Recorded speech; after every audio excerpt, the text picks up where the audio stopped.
किसी बुद्धिमान व्यक्ति ने कहा था, कांग्रेस भारत को संविधान के माध्यम से मुस्लिम राष्ट्र बना चुकी थी, बस वो इसकी घोषणा नहीं कर पाई। मनमोहन सिंह ने जब कहा था कि देश के संसाधनों पर पहला अधिकार मुसलमानों का है, वो इसी घोषणा का प्रयास कर रहे थे।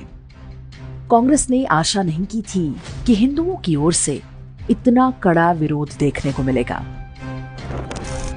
भारत को शरिया पर आधारित इस्लामी राष्ट्र बनाने का अभियान उसी दिन आरंभ हो गया था जिस दिन पाकिस्तान बना।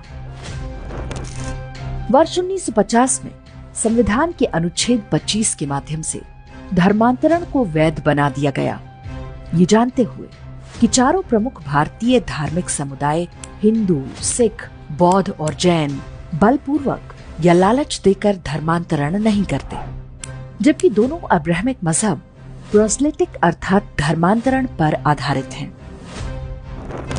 कांग्रेस ने अनुच्छेद 28 के माध्यम से हिंदुओं को धार्मिक शिक्षा देने का अधिकार छीन लिया, लेकिन अनुच्छेद 30 बनाकर मुस्लिमों और ईसाइयों को मजहबी शिक्षा देने की छूट दे दी। कोई और देश होता तो इसे धार्मिक अत्याचार की श्रेणी में रखा जाता।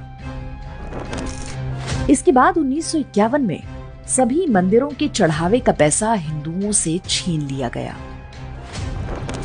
कांग्रेस सरकार ने हिंदुओं पर तो सेकुलर कानून थोप दिया, लेकिन मुस्लिम और ईसाई पर्सनल लॉ को छुआ तक नहीं। उन्हें बहुविवाह की छूट दी गई ताकि वे तेजी से जनसंख्या बढ़ा सके।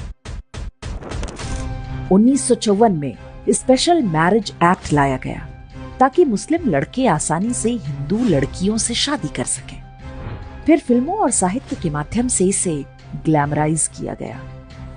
आज इसी का परिणाम है कि हर वर्ष सैकड़ों हिंदू लड़कियां लव जिहाद में मारी जा रही हैं। वर्ष 1975 भारत को मुस्लिम राष्ट्र बनाने की दिशा में सबसे महत्वपूर्ण था, जब आपातकाल लगाकर संविधान में सेक्युलरिज्म शब्द जोड़ दिया गया। वर्ष 1991 में सोनिया गांधी के दबाव में अल्पसंख्यक आयोग बना, जबकि किसी सेकुलर देश में मजहबी पहचान के आधार पर विशेषाधिकार नहीं हो सकते। इसके बाद ही मुसलमानों के लिए विशेष अनुदानों की भरमार हो गई।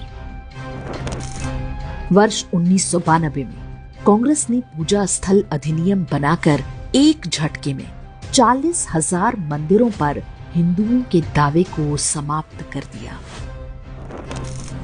वर्ष 1995 में कांग्रेस ने वक्फ कानून बनाकर मुसलमानों को यह अधिकार दे दिया कि वे जब जहां चाहें हिंदुओं की भूमि छीन सकते हैं। इसके विरुद्ध कोई कोर्ट में अपील नहीं कर सकता।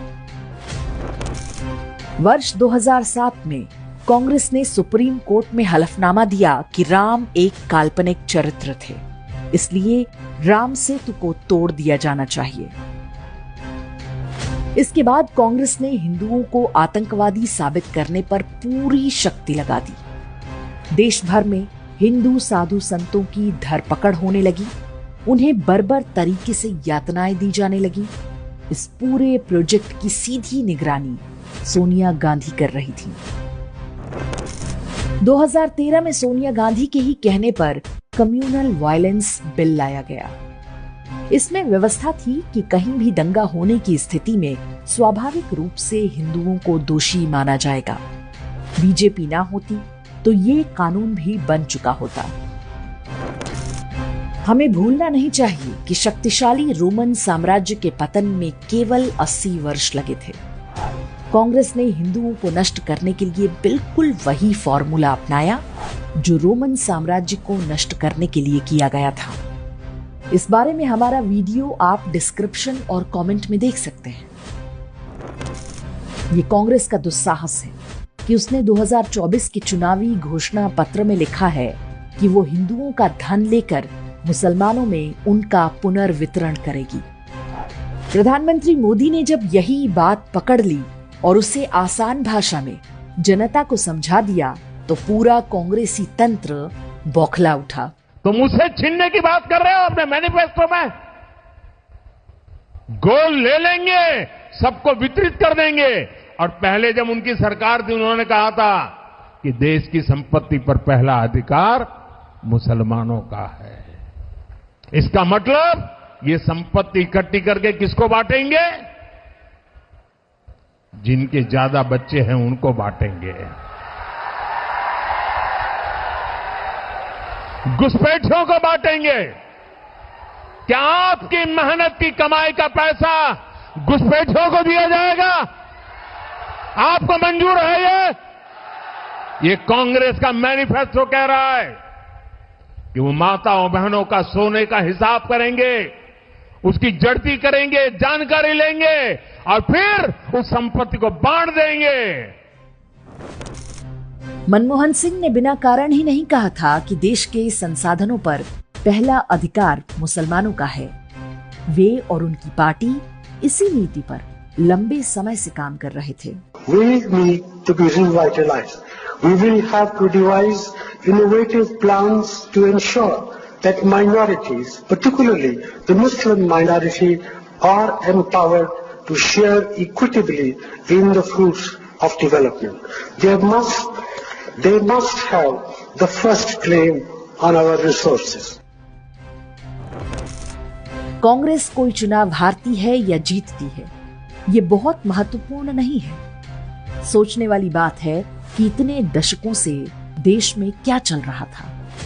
यदि कांग्रेस छोड़ रहा हर नेता यही कह रहा है कि ये पार्टी हिंदुओं से घृणा करती है, तो ये संयोग मात्र नहीं हो सकता। प्रधानमंत्री मोदी ने पहली बार इस विषय पर खुलकर बोला है। हम समझ सकते हैं कि प्रधानमंत्री के रूप में वे ढेरों मर्यादाओं से बंधे हैं, लेकिन उन्हें भी पता होना चाहिए कि दुष्टों के सामने मर्यादाओं का पालन आत्मघाती होता है। अब ये प्रधानमंत्री मोदी का उत्तरदायित्व है कि वे सनातन धर्म को नष्ट करने और भारत को मुस्लिम राष्ट्र बनाने के प्रयासों को जड़ से उखाड़ फेंकने का काम करेंगे।